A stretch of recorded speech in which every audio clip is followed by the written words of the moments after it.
In the beginning, God created the heaven and the earth. Now the earth was unformed and void. The darkness was upon the face of the deep. Okay, this darkness is the darkness that you talked about yesterday with Yael. Yeah? Okay. And the Spirit of God hovered over the face of the waters. Yeah, so here we have the waters, so we have ancient sun, because there is water, there is life, there is etheric. Yeah, in ancient sun, on which I will talk immediately, we have the Spirit of God. Life is entering into this old Saturn after a period that we call Pralaya. You know the name Pralaya. After this phase of Pralaya, old Saturn, ancient Saturn, is born again, like we are born again in our repeated life. But this time it is more developed, and now another element enters, which is life. So this seed, human seed, gets the etheric element. Okay, all the hierarchies develops to the next stage, but from the point of view of the human, we were in ancient sun like plants. No consciousness. The consciousness was around us, yes, like circling us, and no feelings. It is always out of us, but we had life. Now we progressed to the second stage. It happens also with an embryo in the process of being created in the belly of the mother. Yeah.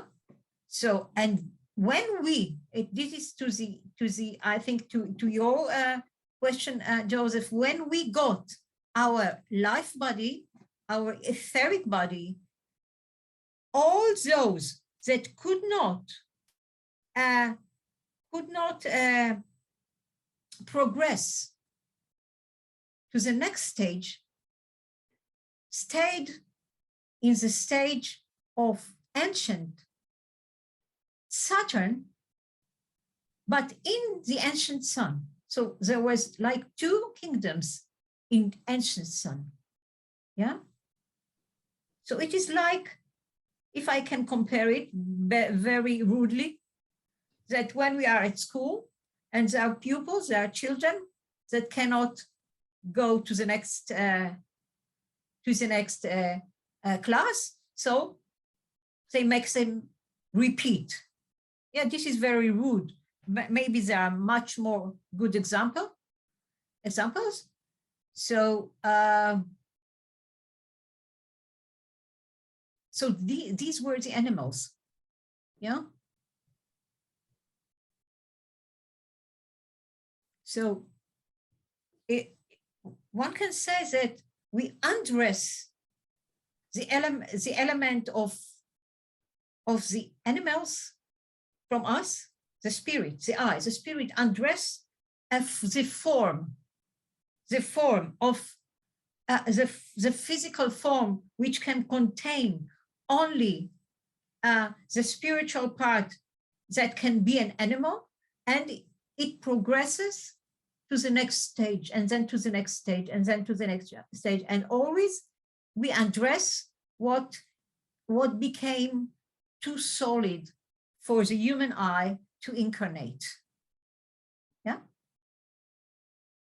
So this in itself can be an biographical exercise, which I didn't think about, but I just would like to teach you or to share with you how we turn anthroposophy into biography, just to see this picture of undressing from ourselves in the process of evolution, all the solid, the rigid forms that are not anymore a good tool for a human eye, and they become the lower kingdoms.